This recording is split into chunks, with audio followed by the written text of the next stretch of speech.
नमस्कार दोस्तों, कैसे आप लोग। उम्मीद आप सभी अच्छे होंगे और स्टेट होम और स्टडी होम सीरीज में आपका बहुत बहुत स्वागत है। दोस्तों, हम बात कर रहे हैं राजस्थान जीके की। और राजस्थान जीके में कला संस्कृति का जो हिस्सा होता है वो आपके एग्जाम में बहुत महत्वपूर्ण स्थान रखता है। चाहे वो आपका रीट एग्जाम हो, चाहे आपका पटवार का एग्जाम हो, चाहे आरएएस एग्जाम हो, चाहे कोई भी राजस्थान से जुड़ी हुई कोई भी प्रतियोगी परीक्षा हो, दोस्तों निश्चित रूप से उसमें कला संस्कृति का बहुत महत्वपूर्ण हिस्सा होता है। और कला संस्कृति में भी मेले और त्योहार से निश्चित रूप से प्रश्न पूछा जाता है। तो दोस्तों, आज हम हमारा वीडियो जो है वो मेले और त्योहार पर बनाने जा रहे हैं। दोस्तों, मेले एवं त्योहार जो है वो हमारे देश की और हमारे प्रदेश की एक अलग ही पहचान बनाता है। दोस्तों, आपको ये सुनने में आता है कि हमारे देश में हर दिन कोई ना कोई त्योहार अवश्य होता है और तो और उसी त्योहार को देश के अलग अलग हिस्सों में अलग अलग रूप में ही मनाया जाता है।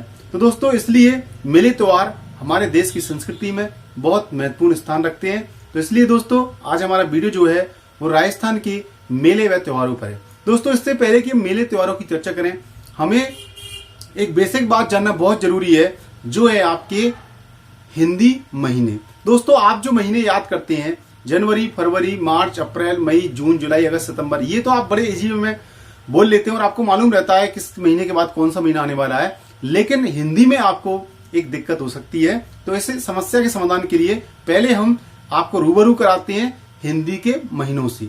हिंदी के महीनों का जब कंसेप्ट क्लियर हो जाएगा तो निश्चित रूप से दोस्तों फिर आपको मेले और त्योहार को याद करने में आसानी रहेगी और कहीं कोई उलझन नहीं रहेगी। और फिर आप प्रश्न पत्र में उन ऑप्शनों को देख करके भ्रमित नहीं होंगे और आप सभी प्रश्नों का सही जवाब दे पाओगे, ऐसी हमारी अपेक्षा है। तो दोस्तों, आज का वीडियो शुरू करते हैं। सबसे पहले बोर्ड पर देखिए लिखा हुआ है राजस्थान में त्योहार। लेकिन दोस्तों, त्योहार शब्द को जो है वर्तनी जो है हमने शुद्ध लिखी है। आपको अजीब अटपटा लग सकता है लेकिन सही वर्तनी यही है। और देखिए, अब आप जहां पर ये देखिए आपके महीनों के नाम लिखे हुए हैं। क्योंकि भारत में जो आपका अंग्रेजी कैलेंडर होता है दोस्तों, अंग्रेजी कैलेंडर में महीने की या वर्ष की शुरुआत होती है वो जनवरी से होती है। लेकिन आपकी हिंदी जो माह है, हिंदी का जो कैलेंडर होता है जो विक्रम संवत से प्रारंभ होता है, विक्रम संवत उसमें लागू रहता है। तो दोस्तों, वो जो आपका हिंदी का जो वर्ष होता है वो क्या नाम से आपके चैत्र माह से प्रारंभ होता है। चैत्र माह की जो एकम होती है उसमें आपका नव वर्ष प्रारंभ होता है। हिंदू परंपरा के अनुसार, भारतीय संस्कृति की जो पुरानी परंपरा है उसके अनुसार हमारे देश में नव वर्ष जो है चैत्र माह में आता है और नए वर्ष की शुरुआत जो है वो चैत्र माह में होती है। तो दोस्तों, हमारे महीनों का जो क्रम है वो भी हम आपके चैत्र माह से शुरू करेंगे। सबसे पहले देखिए दोस्तों, हिंदी जो कैलेंडर है उसके अनुसार सबसे पहले आता है चैत्र माह। और दोस्तों, साथ ही साथ आपको हम इंग्लिश में ही बताते चलते हैं कि चैत्र माह जो इंग्लिश में कब आता है, तो इंग्लिश में देखिए मार्च अप्रैल में आता है। तो आप ऐसे ही याद रख सकते हैं दोस्तों, लगभग 3 महीने बाद जो आपका अंग्रेजी कैलेंडर होता है उससे लगभग 3 महीने बाद जो है वो आपका हिंदी नववर्ष प्रारंभ होता है। दोस्तों, एक बात आपको ये याद रखनी है, फिर चैत्र के बाद बैसाख आता है दोस्तों, ये आपको याद रखना है। फिर महीना आपको पता होना चाहिए, यहां पर हम उसको अंडरलाइन कर देते हैं। फिर इसके बाद ज्येष्ठ आता है दोस्तों, तो इस तरह इसके बाद आषाढ़ आता है दोस्तों, और आषाढ़ के बाद फिर आपका सावन, फिर आपका भादो। दोस्तों, हमने ये भादो शॉर्टकट में लिख रखा है, वैसे इसका सही उच्चारण जो होता है वो भाद्रपद होता है। और सावन, भादो। अब इसके बाद जो है अगला महीना जो है याद करना बड़ा आसान है, आपको तरीका बता रहे हैं। यहां तक आप याद रख लीजिए, चैत्र हम देसी भाषा में कहते हैं चैत्र, बैसाख, जेठ, आषाढ़, और इसके बाद सावन और भादो, ये हम देहाती भाषा में कहते हैं। तो सावन और भाद्रपद। अब इसके बाद के महीनों को याद करने का तरीका ये है कि सावन भादो जो है बड़े अच्छे बरसते हैं, बड़ा महत्वपूर्ण भूमिका निभाते हैं। अगर सावन भादो अच्छे बरस जाते हैं तो निश्चित रूप से जम के बरसात होती है दोस्तों। उसी प्रकार से इंडियन क्रिकेट टीम में 2 खिलाड़ी ऐसे देखे गए हैं जो निश्चित रूप से अगर खेलते हैं तो निश्चित रूप से जम के ही खेलते हैं और निश्चित रूप से बहुत अच्छा रिजल्ट लेके आए हैं। दोस्तों, आपको याद होगा दिनेश कार्तिक की वो पारी जिसमें उसने लास्ट बॉल पर छक्का मारकर हमको T20 क्रिकेट में एक बहुत बड़ी जीत दिलाई थी। इसलिए अब ये कहा जाता है कि जब वो खेलते हैं तो जम के खेलते हैं। और आर आश्विन जो अभी लेटेस्ट आपका क्रिकेट मैच हुआ था, टेस्ट मैच हुआ था, उसमें आर आश्विन ने जम के पारी खेली थी। होने को गेंदें बहुत खाई थी लेकिन उन्होंने डटकर पारी खेली और हमारे टीम को हारने से बचाया, मैच ड्रॉ कराया था ऑस्ट्रेलिया के खिलाफ। तो इसलिए आपको ऐसे याद रखना है कि देखिए सावन भादो, इसके बाद देखिए सावन नए आ रहा है, उसके नए वाला ही आएगा आश्विन। आर आश्विन जो है वो हमारे देश के अच्छे क्रिकेटर हैं, आर आश्विन के नाम पर ये महीना है। और इसके बाद दिनेश कार्तिक, डी कार्तिक जो है ये महीना। तो आप इस तरह से इनको याद रख सकते हैं, चैत, वैशाख, जेठ, आषाढ़, सावन, भादो, फिर आर आश्विन और इसके बाद दिनेश कार्तिक। तो ये महीने हो गए दोस्तों। आपको मालूम है सावन भादो अच्छी तरह बरसेगा, जम के बरसेगा, तो निश्चित रूप से फिर सावन भादो जम के बरसेगा। इसका मतलब ये है कि आर आश्विन और दिनेश कार्तिक जम के खेलेंगे, और जब जम के खेलेंगे तो ये हमारी टीम को शीर्ष पर पहुंचा देंगे। हमारी टीम को कहां पहुंचा देंगे? शीर्ष पर पहुंचा देंगे। यानी अगला महीना हो जाएगा दोस्तों मार्च शीर्ष। कौन सा हो जाएगा? मार्च शीर्ष हो जाएगा। और मार्च शीर्ष जब हो जाएगा, जब ये खिलाड़ी शीर्ष पर पहुंचा देंगे हमारी टीम को, तो निश्चित रूप से आपको ध्यान रखना है कि इनका फिर जो है झोलियां भर जाएंगी, इनका पोषण हो जाएगा, इनका पर जमकर पैसा लौटाया जाएगा। इसलिए महीना आएगा फूस का, जिसको अपन हिंदी भाषा में फूस कहते हैं, पूस कहते हैं, पौष भी बोलते हैं, शुद्ध भाषा में पौष बोलते हैं दोस्तों। पौष आ जाएगा, और जब पौष आ जाएगा तो फिर इसके बाद माघ और इसके बाद फाल्गुन, माघ और इसके बाद फाल्गुन महीना आ जाता है दोस्तों। ये आपका है फूस। इसके बाद माघ, माघ यानी इनकी मांग बढ़ जाएगी, और इसके बाद इनके गुण गाने लगेंगे लोग। इनकी मांग बढ़ जाएगी और इसके बाद इनके गुण गाने लगेंगे लोग। ये यहां पर आपको याद रखना है। दोबारा से देख लीजिए दोस्तों, थोड़ा सा आपको अजीब लग सकता है, लेकिन ये याद रखने के लिए हमको जरूरी रहता है, क्योंकि ये जानकारी अगर हमको नहीं आती है तो आपके आगे की समस्या जो जानकारी है वो बहुत समस्या देगी, आपको उलझन बनाए रखेगी और बहुत दिक्कत आने वाली है। इसलिए इस दिक्कत को हम यहाँ सॉल्व कर लेते हैं। अगर आपने ये महीनों को अच्छी तरह से याद कर लिया तो डेफिनेटली दोस्तों फिर हमारे लिए काम आसान हो जाएगा। दोबारा से देख लीजिए दोस्तों, सबसे पहले चैत्र, यानी चैत्र की जो आपका महीना होता है, चैत्र का जो महीना होता है, उसी से आपका जो है हमारे देश में नव वर्ष प्रारंभ होता है।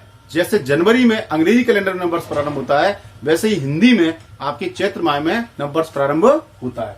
इसके बाद आपका वैशाख दोस्तों, चैत्र के बाद वैशाख, चैत, वैशाख, जेठ, आषाढ़, आषाढ़ के बाद दोस्तों जो है आपका सावन और भादो। ये आप जानते हैं, सावन भादो जब अच्छी तरह बरसेंगे तो निश्चित रूप से वो खिलाड़ी होंगे आर आश्विन और दिनेश। तो दोस्तों एक बार फिर रिवाइज कर लेते हैं।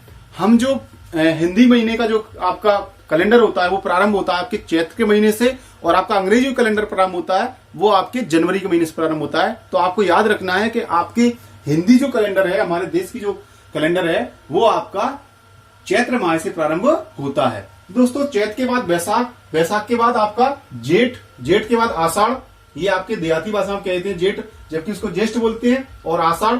इस तरह से 4 महीने हो गए।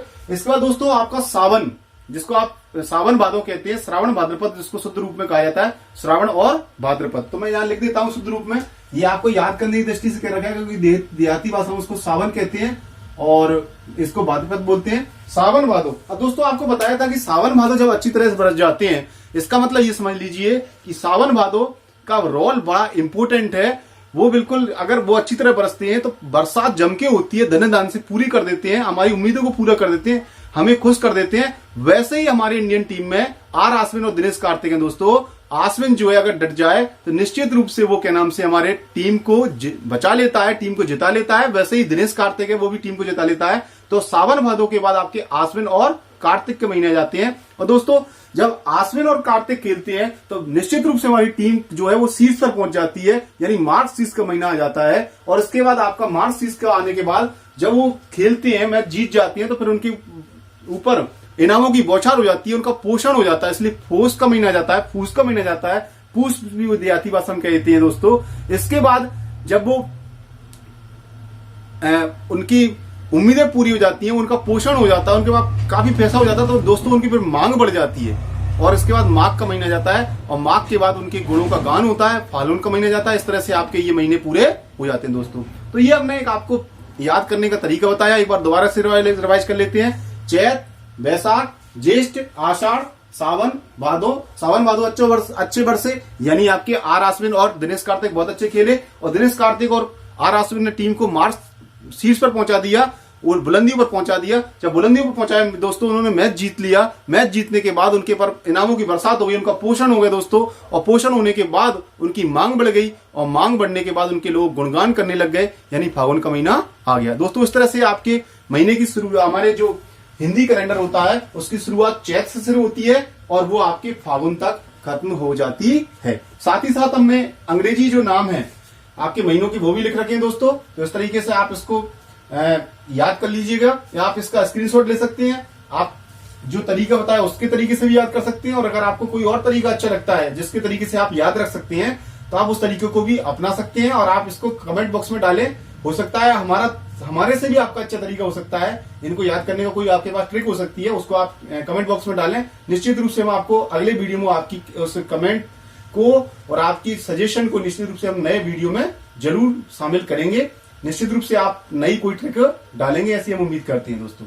अब यहाँ पर ये महीने जो है आपकी क्लियर हो चुके हैं। यहाँ पर आपको एक बात और ध्यान देने की आवश्यकता है, वो ये है कि आपका जो महीना होता है दोस्तों, जैसे कोई महीना हुआ तो उसमें आपके 30 दिन होते हैं, औसतन आपके 30 दिन होते हैं। किसी किसी महीने में आपके 31 दिन भी हो जाते हैं, और किसी किसी महीने में 28 और 29 दिन होते हैं। आपको मालूम है फरवरी के महीने में। तो ये जो महीने होते हैं आपके 1 से लेकर के 30 तक होते हैं, उसमें आपके जो आपका हिंदी कैलेंडर होता है उसमें 15-15 दिनों के रूप में 2 पक्ष चलते हैं। उन पक्षों के हिसाब से उनको बांट रखा होता है, और उसको बोलते हैं कृष्ण पक्ष और शुक्ल पक्ष। दोस्तों यहां पर इसको अच्छी तरह समझने के लिए मैं बोर्ड को थोड़ा साफ कर रहा हूं, तो आप इसका स्क्रीनशॉट ले लीजिए जिससे कि आपको आगे दिक्कत ना आए। आपको मैं 2 सेकंड का टाइम, 2-5 सेकंड का टाइम दे रहा हूं, आप स्क्रीनशॉट ले लीजिए अच्छी तरह से, क्योंकि इसको फिर मैं साफ करने जा रहा हूं। आपने स्क्रीनशॉट ले लिया होगा, मैं ऐसी उम्मीद करता हूं, और अब मैं इसको साफ करने जा रहा हूं। देखिए दोस्तों, आपका जो महीना होता है उस महीने में 30 दिन होते हैं, और उन 30 दिनों में आपके 15 दिन जो है वो कृष्ण पक्ष के होते हैं, और 15 दिन आपके शुक्ल पक्ष के होते हैं। ये आपको जानना जरूरी है, क्योंकि यहां पर आगे जो आप मेले और त्योहार पढ़ने जा रहे हो उसमें ये शुक्ल पक्ष और कृष्ण पक्ष शब्द बार बार आने वाले हैं। तो देखिए दोस्तों, एक तो आपका होता है कृष्ण पक्ष जो पहले आता है, चूंकि भगवान कृष्ण हमारे ईष्ट हैं, हम सबके ईष्ट हैं, इसलिए पहले हम कृष्ण पक्ष को लेंगे, और इसके बाद आता है आपका शुक्ल पक्ष। अब आपको पता है भगवान का रंग सांवला है, आप कई बार उनको काला भी कहते हैं। तो काला से आपको याद रखना है कि ये जो कृष्ण पक्ष होगा ये आपका कालापन को बढ़ाएगा, यानी 1 से लेकर के 15 दिन तक जब पहुंचेंगे तो यहां पर कालापन जो है वो बढ़ जाएगा, ब्लैकनेस बढ़ती चली जाएगी, और यहां पर ब्लैकनेस घटती जाएगी दोस्तों उल्टी, और ये कहलाएगा शुक्ल पक्ष। ये 15 से आपका फिर 1 तक पहुंच जाएगा। थोड़ा सा आप समझने का प्रयास कीजिए। कहने का मतलब ये है कि जो ब्लैकनेस है उस पर ध्यान देना है। कालापन जो है, क्योंकि भगवान कृष्ण का रंग काला था, सांवला था, इससे आप याद रख सकते हैं कि काला रंग जो है वो बढ़ता जाएगा। काला रंग धीरे धीरे इधर बढ़ता जाएगा, और 15वें दिन पूरा काला हो जाएगा। मतलब क्या हुआ कि चंद्रमा जो है, आपने विज्ञान में पढ़ा होगा दोस्तों, जो सूर्य, पृथ्वी और चंद्रमा की जो गतियां होती हैं उससे चंद्रमा पर प्रभाव पड़ता है, उस पर परछाई पड़ती है, तो उससे चंद्रमा कम दिखाई देने लगता है। तो इस प्रकार से चंद्रमा जो है धीरे धीरे जो है इसका आकार जो है वो घटता जाता है, और 15वें दिन जाकर के बिल्कुल वो दिखाई नहीं देता है। तो दोस्तों इसको बोलते हैं अमावस्या। क्या बोलते हैं दोस्तों? अमावस्या बोलते हैं, जो 15वें दिन। और यहां पर ये जो है थोड़ा सा मैं 1 से 15 ही कर देता हूं इसको, लेकिन ध्यान रखना है ये जो कालापन है, ब्लैकनेस है, वो आपके 1 से लेकर के 15 तक बढ़ती जाती है, और 15 तारीख को यानी आपकी अमावस्या के दिन बिल्कुल ब्लैक हो जाता है, चंद्रमा बिल्कुल दिखाई नहीं देता है दोस्तों। इसके बाद वो ब्लैकनेस घटना प्रारंभ होती है। तो क्या नाम से आपकी इधर तो ब्लैकनेस बढ़ रही है और इधर से ब्लैकनेस जो है वो घट रही है, और यहां पर थोड़ी सी ब्लैकनेस कम हो जाएगी, यहां पर और कम हो जाएगी, यहां पर और कम हो जाएगी, यहां पर और कम हो जाएगी, और एक दिन ऐसा आएगा कि बिल्कुल ब्लैकनेस आपकी पूरी हट जाएगी और पूरा साफ चांद आपको दिखाई देगा, जिसको आप कहते हैं पूर्णिमा, यानी आपका चांद दिखने लगता है। इस बात को थोड़ा सा एक बार और समझ लीजिए दोस्तों, क्योंकि यही महत्वपूर्ण कंसेप्ट है। एक बात तो आपको ध्यान रखना है, 2-3 बातें हम दोहरा लेते हैं। एक बात तो ये आपको याद रखनी है कि महीना जो होता है दो हिस्सों में बटा रहता है, आपका कृष्ण पक्ष और शुक्ल पक्ष। कृष्ण पक्ष में चूंकि नाम से स्पष्ट है, कृष्ण का मतलब भगवान कृष्ण काले थे, आपके सांवले थे, इसलिए आपको ध्यान रखना है कि कृष्ण पक्ष जब प्रारंभ होगा तो कालापन बढ़ता चला जाएगा, और जब आपका शुक्ल पक्ष प्रारंभ होगा तो आपका सफेदपन बढ़ता जाएगा, यानी ब्लैकनेस घटती जाएगी। एक तो आपको ये ध्यान रखनी है। दूसरी बात ये है कि जो आपका बढ़ता जाएगा, बढ़ते बढ़ते जब 15 तारीख तक पहुंच जाएंगे, 15वें दिन पहुंच जाएंगे, तो निश्चित रूप से दोस्तों उस दिन ब्लैकनेस हाईएस्ट पीक पर होगी, बहुत ज्यादा ब्लैकनेस हो जाएगी, बिल्कुल भी चंद्रमा दिखाई नहीं देगा। उसको बोलते हैं अमावस्या। अमावस्या के दिन बिल्कुल भी आपका चांद दिखाई नहीं देता, बिल्कुल अंधेरा रहता है। एक तो आपको ये बात याद रखनी है। अमावस्या के बाद फिर ब्लैकनेस जो है वो घटना प्रारंभ होगी दोस्तों, और घटते घटते इतनी घट जाएगी कि लास्ट के दिन यानी पूर्णिमा के दिन ब्लैकनेस एकदम खत्म हो जाएगी और सफेद रंग बढ़ जाएगा, फुल चांदनी दिखाई देती है। पूर्णिमा अपने जैसे गांव की देहाती भाषा में पुणे की रात कहते हैं, जिस दिन पूरी तरह से चंद्रमा चमकता है, और यहां तक कि इतनी उसकी रोशनी होती है कि व्यक्ति देख भी सकता है, अंधेरे मतलब रात में भी देख सकता है, थोड़ा थोड़ा बहुत स्पष्ट नजर आता है। तो वो आपकी पूर्णिमा की रात होती है। अमावस्या की रात बिल्कुल काली होती है, उसमें बिल्कुल झुप अंधेरा होता है। पूर्णिमा की रात जो होती है उसमें बहुत चमकीली रोशनी होती है, आराम से व्यक्ति साफ दूर तक देख सकता है। तो आपको ये समझ लेना है कि अमावस्या तक बढ़ते बढ़ते जो है वो कालापन बढ़ता जाएगा, जबकि इधर आपका कालापन घट के सफेदपन बढ़ता जाएगा और ये उजाला बढ़ता जाएगा, और पूर्णिमा के दिन पूर्ण उजाला हो जाएगा, पूर्ण चांदनी रात हो जाएगी। एक बात तो आपको याद रखनी है। अब दूसरी बात ये ध्यान रखनी है दोस्तों कि आपके जो 1 2 3 की गिनती होती है, वैसे ही आपकी प्रथमा, द्वितीया, तृतीया, चतुर्थी, पंचमी, आपकी षष्ठी, सप्तमी, आपकी अष्टी है ना, अष्टम जिसको कह सकते हैं आप, नवमी, आपकी दसम, फिर इसके बाद आपकी 11, 12, 13 जिसको आप त्रयोदशी बोलते हैं दोस्तों, 14 यानी चतुर्दशी, और इसके बाद जो आपका 15 नहीं होता है दोस्तों, ये याद रखना नहीं, आप 15 याद रख लो। 15 की जगह वहां पर अमावस्या आ जाएगी। जैसे कि आपकी यहां पर आपने कहा एकम, मैं एक बार गिनती लिख देता हूं, जैसे एकम, द्वितीया, तृतीया, आपकी चतुर्थी, पंचमी, षष्टमी। अब देखो दोस्तों, कुछ आपकी जो शब्द हो सकते हैं वो आपको थोड़ा अटपटे लग सकते हैं, क्योंकि हमारे जो देहाती भाषा होती है उसमें कुछ और कहते हैं। जैसे एकम को बोलते हैं आपकी पड़मा बोलते हैं, दोज, तीज बोल देते हैं, इसके बाद आपकी चौथ बोल देते हैं, पांचवें बोल देते हैं, छठे बोल देते हैं देहाती भाषा में, छठे, सप्तमी यानी सातवें बोल देते हैं, इसके बाद अष्टमी, इसके बाद नवमी, इसके बाद आपकी दसवीं, और इसके बाद आपकी एकादशी बोलते हैं दोस्तों, शुद्ध रूप में एकादशी, और आपकी द्वादशी, फिर आपकी त्रयोदशी, फिर आपकी चतुर्दशी, और फिर आपकी 15दशी नहीं होती है दोस्तों, ये ध्यान रखना है आपको। यहां पर आपकी अमावस्या आ जाएगी। क्या आ जाएगी? अमावस्या आ जाएगी। अब वैसे ही आपकी फिर इस महीने में भी वो स्टार्ट हो जाएगा, वही एकम, फिर आपका द्वितीया, फिर आपका तृतीया, फिर आपकी चतुर्थी, फिर पंचमी, फिर षष्टमी, सप्तमी, अष्टमी, नवमी, दसवीं या दसम बोल सकते हैं दोस्तों, दसवीं बोल सकते हैं, फिर आपकी एकादशी, या आप देहाती भाषा में 11वीं बोल देते हैं दोस्तों। इसके बाद आपकी द्वादशी, जिसको देहाती भाषा में 12 बोल देते हैं दोस्तों, और आपकी त्रयोदशी, जिसको देहाती भाषा में आपकी 13 बोल देते हैं दोस्तों, और फिर आपका चतुर्दशी, जिसको देहाती भाषा में आपकी 14 बोल देते हैं, और लास्ट आपकी फिर आपकी पूर्णिमा जाएगी दोस्तों। ये याद रखना है, ये 15 नहीं होता है, ये पूर्णिमा होती है, जिसको पुणे बोल देते हैं गांव के लोग आपकी देहाती भाषा में।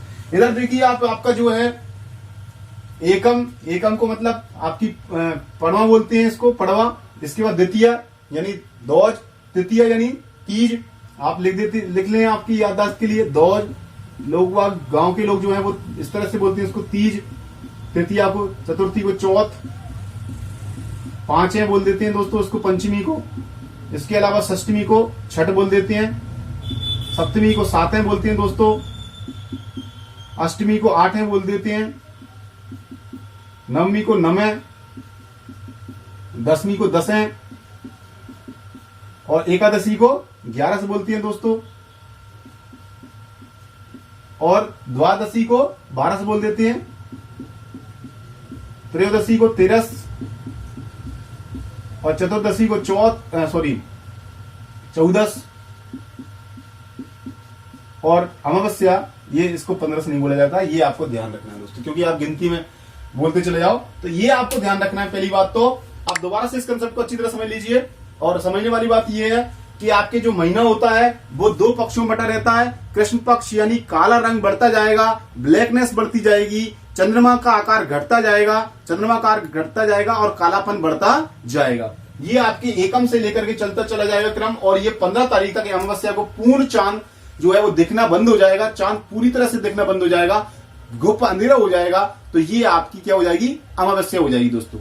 इसके बाद फिर उसका चंद्रमा का जो कालापन है वो घटना प्रारंभ होगा, सफेद जो है रंग है बढ़ता चला जाएगा, उजाला बढ़ता चला जाएगा। वो एकम, द्वितीय, तृतीय, चतुर्थी, पंचमी, षष्टमी, सप्तमी और पूर्णिमा जाकर के चंद्रमा पूरी तरह से दिखाई देने लगेगा, चांदनी रात हो जाएगी दोस्तों, साफ नजर आएगा। उसको आप क्या बोलेंगे, आपकी पूर्णिमा बोलेंगे दोस्तों।